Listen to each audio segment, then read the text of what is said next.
আসসালামু আলাইকুম। সবাই কেমন আছেন? আশা করছি সবাই ভালো আছেন, সুস্থ আছেন। আলহামদুলিল্লাহ, আল্লাহর অশেষ রহমতে আমিও বাচ্চা কাচ্চা নিয়ে আছি বেশ ভালোই। নিউ একটা ব্লগ নিয়ে চলে আসলাম আপনাদের মাঝে পান্নাস ফ্যামিলি থেকে। আমি পান্না। কাছে কিংবা দূরে, দেশ কিংবা দেশের বাহিরে, যে যেখান থেকে আমার আজকের ব্লগটি দেখছেন, মন থেকে জানাই আপনাদেরকে অনেক অনেক ভালোবাসা। প্রতিদিনের মতো সকাল থেকে ব্লগটি শুরু করছি। তো প্রথমে আমি ডাইনিং টেবিলটা একটু গুছিয়ে নিলাম।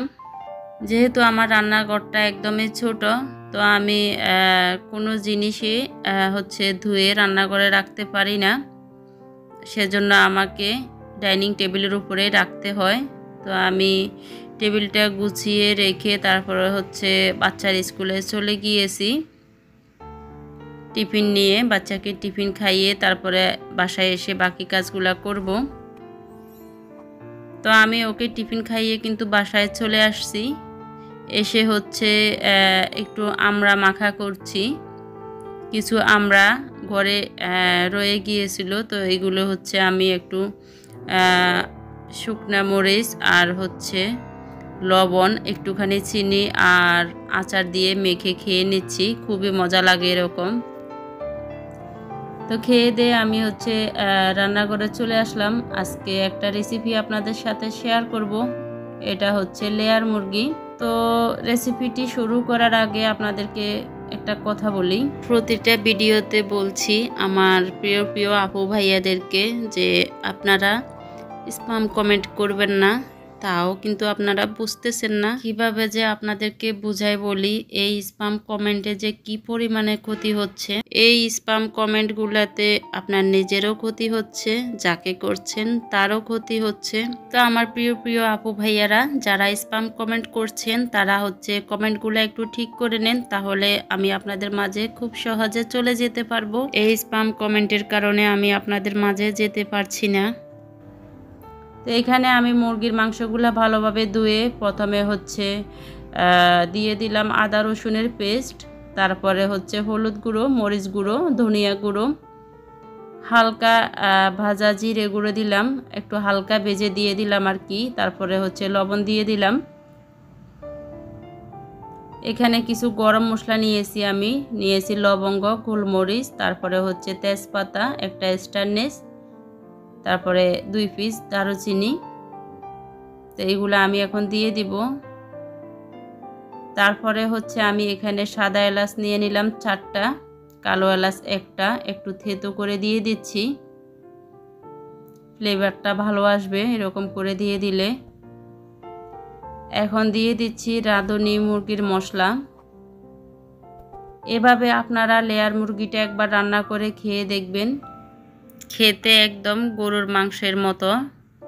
গরুর মাংস খেতে যেরকম মজা এরকমই লাগে। মুরগির মাংস খাচ্ছেন না গরুর মাংস খাচ্ছেন বুঝতে পারবেন না। তো এখন দিয়ে দিলাম কিছু কুচানো পেঁয়াজ। সবগুলা মশলা দেওয়ার পরে হাত দিয়ে ভালোভাবে মেখে নিতে হবে, মশলাগুলা যাতে মাংসের গায়ে গায়ে লেগে যায়। তো এখন দিয়ে দিলাম সাদা তেল, দিয়ে তারপরে একটু পানি দিয়ে দিব। তারপরে ঢাকা দিয়ে আমি বসিয়ে দিব। তো এই তো এখন আমি মাংসটা ভালোভাবে নেড়ে ছেড়ে দিচ্ছি। এই রান্নাটা আমি এর আগেও করে খেয়েছি, আমাদের কাছে অনেক মজা লেগেছে। সম্ভব হলে এভাবে একবার রান্না করে খেয়ে দেখবেন। স্প্যাম কমেন্ট করবেন না, ভালোবাসা দিয়ে দেখে নিলাম। তারপরে অনেকে লাইক নাম্বার লেখেন, সাবস্ক্রাইব নাম্বার লেখেন, দয়া করে এগুলা করবেন না। সাপোর্ট করলাম, সাপোর্ট করবেন এগুলা বলবেন না, এগুলা বললে আমি আপনাদেরকে ব্যাগ দিতে পারবো না। তো এখন আমি একটু পেঁয়াজ বেরেস্তা করে তারপরে মাংসের উপরে দিয়ে দিলাম কিছু রসুনের কোয়া, আস্ত রসুনের কোয়া দিয়ে দিলাম। তো আলুটা দিয়ে আমি হচ্ছে একটুখানি কষিয়ে নিয়ে তারপরে জলের পানি দিয়ে দিব। যারা আমাকে নতুন বন্ধু করবেন, একটা ভিডিও ফুল দেখে তারপরে হচ্ছে সাবস্ক্রাইব করে কমিউনিটিতে লেটার রেখে যাবেন। আমি ঠিক সময় চলে যাব আপনাদের মাঝে। আর আমাকে বড় কমেন্ট করতে হবে না, ছোট করে একটা কমেন্ট করে যাবেন। তো এখন আমি টালা জিরে গুঁড়া দিয়ে দিলাম, তারপরে হচ্ছে কাঁচামরিচ দিয়ে দিলাম। আমার রান্নাটা প্রায় কমপ্লিট হয়ে গেছে। আমাকে কেউ বড় কমেন্ট করতে হবে না, আমিও কাউকে বড় কমেন্ট করি না, করব না। ছোট্ট কমেন্ট করে দিয়ে আসবো। আর এটাই বিশ্বাস রাখবেন যে আমি ফুল ওয়াচ করব, আমি সবাইকে ফুল ওয়াচ দিয়ে আসি। কারণ আমি মনে করি কারো ভিডিও যদি আমি ফুল ওয়াচ দিয়ে দেখি আর লাইকটা দিয়ে আসি তাহলে আমারই লাভ, এটা অনেকে বুঝে না। তো দয়া করে স্প্যাম কমেন্ট করে নিজের ক্ষতিও করবেন না, অন্যের ক্ষতিও করবেন না। তো এইখানে আমি হচ্ছে তালের পিঠা বানিয়ে নিচ্ছি।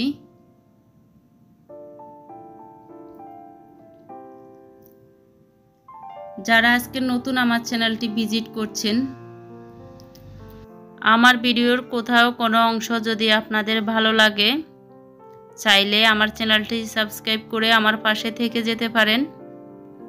আর যারা অলরেডি সাবস্ক্রাইব করে প্রতিনিয়ত আমার পাশে আছেন, তাদেরকে অন্তরস্থল থেকে অনেক অনেক ভালোবাসা জানাই। তো এখন আমি কলা পাতার মধ্যে পিঠাটা বানিয়ে নিচ্ছি। এই পিঠাটা খেতে কিন্তু অনেক মজা লাগে। তো আমি সব সময় এরকম করে তালের পিঠাটা বানিয়ে থাকি।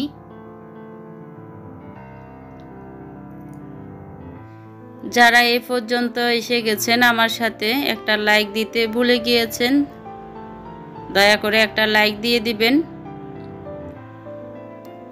তো যারা নতুন আজকে আমার ভিডিওটি দেখছেন, যদি ভালো লাগে একটা লাইক দিয়ে আমার পাশে থেকে যাবেন, চ্যানেলটি সাবস্ক্রাইব করে। আর যদি ভালো নাও লাগে দেখতে থাকুন, দেখতে দেখতে ভালোবাসা ভালো লাগা হয়ে যাবে। তো এখন হচ্ছে আমরা পিঠাগুলা খেয়ে নেব। আর পিঠাগুলা এতটা সফট হয়, খেতেও কিন্তু অনেক মজা লাগে, একদম কেকের মতো।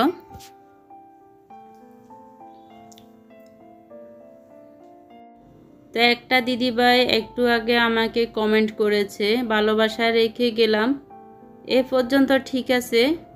পরে উনি লিখছে যে সঙ্গে থেকো, এই কথাটা বলার দরকার ছিল না। দয়া করে আপনারা যারা এরকম কমেন্ট করে থাকেন তারা কমেন্টগুলো ঠিক করে নেবেন, তাহলে হচ্ছে আমি আপনাদেরকে ব্যাক দিব। আর ভালোবাসা দিয়ে দেখা শুরু করলাম, এই কথাগুলা বলবেন না। লাইক নাম্বার, সাবস্ক্রাইব নাম্বার এগুলা লিখবেন না। পাশে আছি, পাশে থেকে এই কমেন্টগুলা একদমই করবেন না, এটাতে আপনারও ক্ষতি হচ্ছে, সঙ্গে সঙ্গে যাকে কমেন্টগুলা করছেন তারও ক্ষতি হচ্ছে। এটা আপনারা বোঝার চেষ্টা করুন। তো অনেক কথাই বলে ফেললাম, আমার কথার মধ্যে কোনো ভুল ত্রুটি হয়ে থাকলে দয়া করে ক্ষমার দৃষ্টিতে দেখবেন। আপনাদের কারো মনে কষ্ট দেওয়ার জন্য আমি কথাগুলি বলি নাই, আসলে এগুলা অনেকে বুঝে না, সেজন্য স্প্যাম কমেন্টগুলো করে যাচ্ছে। এটা যে কি পরিমাণের ক্ষতি হচ্ছে ওনারা বুঝতেছে না। তো আজকে এই পর্যন্ত, নতুন ভিডিও দেখার আমন্ত্রণ জানিয়ে এখানে শেষ করছি। আল্লাহ হাফেজ।